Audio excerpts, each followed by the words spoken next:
Ayan. Eto, si Robin Padilla gusto sumunog ng ano. Although, ako kasi, may alam ako dito na ginawa na to ng ibang bansa. Hindi ko sigurado kung yan, doon nga rin ba siya nagbase or kung definitely pinag-aralan niya naman yung mga sasabihin niya. Yun nga lang, tanga lang. Ganun talaga. Di ba? Medyo kilala naman natin si Robin. Alam niyo na, magaling lang to magpakita ng tite. Sana nagpakita na lang siya ng ethics. Asa na ba ano natin? O sige. Eto sabi ni Robin. No, I think it was few days back, no? Syempre, review lang tayo ng mga dating mga naganap. Syempre, mare-reactionan din naman natin to. And I think ni-reactionan din to ngayon ni Attorney Claire. Ginaya ako eh. Oy, Attorney Claire ha, Happy New Year. May utang ka pa sa amin. Sabi mo, magpapa-interview ka dito ha. Eto, sabi, ito ang pahayag ni Senator Robin Hood Padilla kasabay ng mga pagsulong ng isang resolusyon para bawiin ang halaga o i-demonetize ang mga perang inilabas simula noong Enero 2020 hanggang Setyembre 2025. Sa ilalim ng Senate Resolution number 192, layunin nitong bawiin ang halaga o i-demonetize ang lahat ng 1,000 bill na inilabas sa pagitan ng Enero 1, 2020, walang Diyo. Simula nung Enero 1, 2020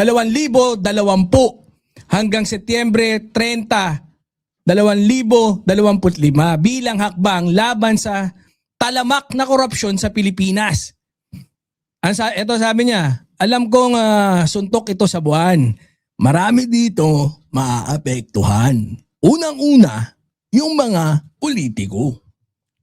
Sabi niya no? Sabi ni Senator Robin Padilla, kung sunugin na lang kaya natin itong mga perang kinurakot. Yan yung pagkakasabi ni Idol. Idol talaga, walang yan, no? Comedy talaga to. Hindi, pero ako, in some point na pakiramdam ko, may ano naman eh. Kasi, actually, kagaya nga nasabi ko, I think it was done like 20, hindi ko maalala, pero it was done in India, no? Kasi matalamak din yung corruption sa India.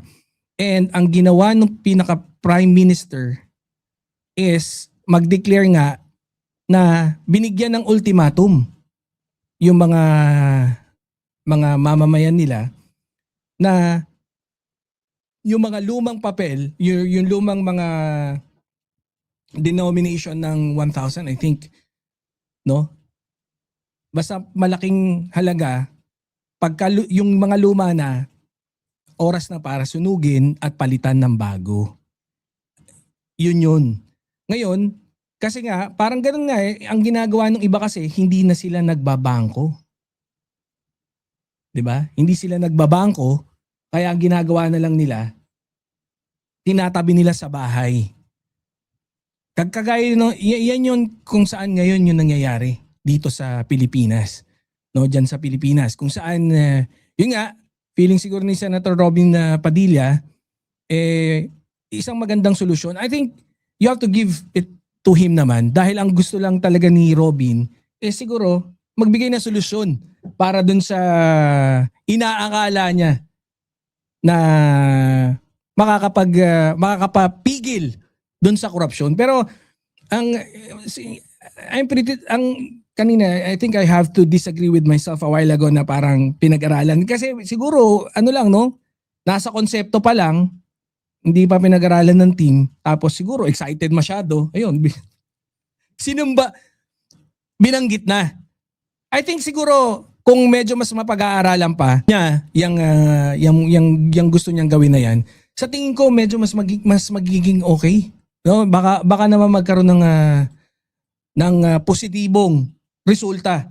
Kasi, pero wag naman kasing sunog. Kagaya niyan, I think yung mga ang sabi niya, yung mga isinoling pera, sunugin eh. Parang gano'n. Hindi, yun yung narinig ko pala kay Attorney Claire. I think kung yun, parang mali naman na yun kasi naibalik na. So siguro, confirm na yun, yung pera na yun, it just need to be, yung ma-record Tapos okay na yun. Ang ginawa kasi ng India noon, isusurrender mo yung pera, no? Tapos hindi na valid yung mga lumang bill na malalaking bill. Hindi, pero I think it's yung full. Yung mga lumang currency nila na ginagamit, kailangan bibigyan ka ng enough time para ipalit sa bangko. Yun yung ano nila. And then kasi susunugin na nga rin. I think okay naman yun eh. Okay naman. I think para sa akin lang no, baka magkaiba tayo ng opinions. Kung susunugin, kung isusurrender, kung bibigyan ng oras yung mga taong bayan or yung lahat ng mga Filipino or kung sino man yung may pera na ganun, bibigyan ng time para palitan yung ipalit yung pera nila. 'Di ba? Ganun din naman eh. Kung yung mga politicians, pag ibinigay nila, hindi ko kasi natapos yung kay Attorney Clip. Baka mamaya magkaiba kami pero ganun talaga, yun yung pananaw ko eh.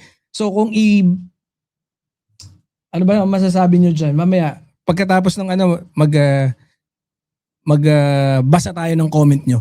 Kasi, para sa akin para sa akin,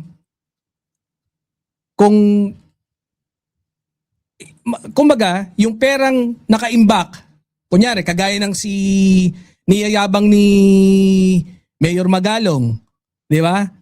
Mahilig magmagalong. Di ba? Niyayabang niya, meron nga po nagano sa akin na sabi, lasing eh. Tinawag daw siya dun sa sabi. Di ba? Nadala daw siya dun sa kasi Jessica Soho yata nag-interview sa kanya nun eh. Dinala daw siya sa isang area na kung saan niyabang daw sa kanya dahil lasing, pinakita yung room vault. 'Di ba? Yun yung room vault na punong-puno daw ng pera. Ngayon kung yung idea ni Robin i-improve natin, baka we can come up with ng idea na kung saan parang mangyayari kagaya din sa India.